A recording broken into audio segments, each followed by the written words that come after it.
In today's video, I wanted to react to a video made by the YouTube channel iTalk Studios. He runs a really good baseball channel, so be sure to check it out. Let's get started. Let's stay in the same division as the Cubs and look at the Brewers for a second. Say whatever you want about that franchise, but they have a clear system and plan of how they operate. They may not keep their biggest stars, they may not spend much money, but they've been able to build a consistent formula of winning over the last several years, and my point is that they have a plan, a set direction of where they're going and what they're going to do no matter what. I want to address what he said here about the Brewers. In the NL Central, the Cardinals seem to have lost their magic, and the Pirates and Reds never spend any money.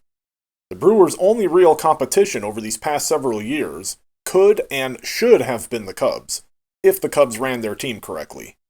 Since the Cubs have been running their team like they're the mid-market Mariners, the Brewers have had an easy path to the division title. The Brewers won thanks mainly to this guy, this guy, this guy, and this guy. It honestly had not much to do with Craig Counsell, who the Cubs front office thought could conjure magic with next to no budget, so they way overpaid to get him, when really it was about the Brewers striking gold on some of the pitchers they developed over the years. Great pitching can take you a long way. The Cubs, on the other hand, I can't figure out what they're trying to do. You're not the only one. Now, they have potential for sure. As lackluster as they've been overall the last couple of years, at least they don't suck. That's improvement. Seriously, 2021 and 2022, they suck. But 2023 and 2024, they finished with 83 wins. The Cubs may not suck completely, because they outspend the rest of the division, but they are very mediocre. Sitting in this purgatory of being average is the worst thing for a team.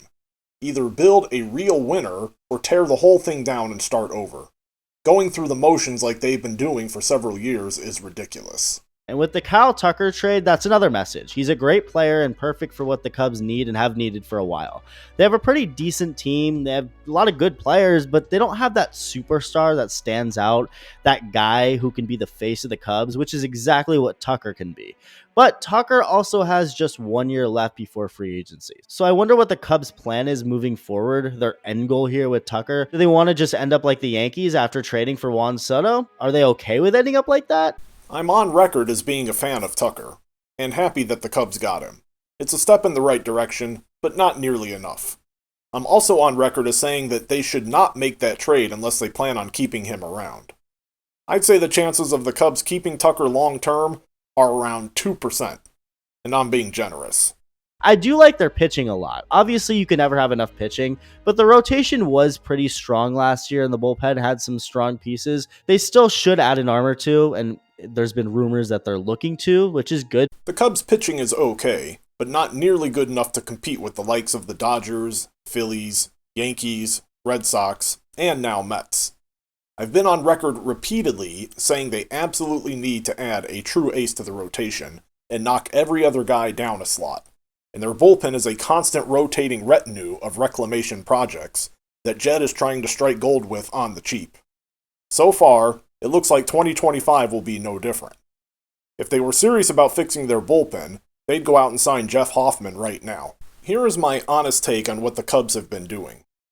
When Tom Ricketts bought the team, he promised to bring a World Series victory and break their curse. In 2016, as you pointed out, they did that. He fulfilled his promise to the fans, so now it seems to me that he's fine resting on his laurels and keeping a large percentage of the revenue the team earns every year. Yes, he wants to win, but he doesn't want to spend too much to do it. He's willing to outspend the other teams in the division, hoping to win the division, make the playoffs, and get hot at the right time. This is beyond idiotic and simply wishful thinking. When your team earns the third most revenue in baseball, you have 3 avenues to travel in which to create a winner. 1 is to draft and develop well, 2 is to make smart trades, and 3 is to spend big in free agency, which most other teams aren't able to do, thus potentially giving you a huge advantage. But he doesn't want to travel down all 3 avenues. He wants to basically travel down 2.5 of them, thereby sacrificing one big advantage he could use, but chooses not to completely.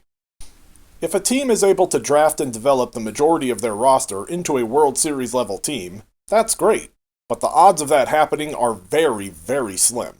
You can greatly increase the odds in your favor by spending more money than your opponents, because prospects rarely turn into solid major league players, let alone superstars.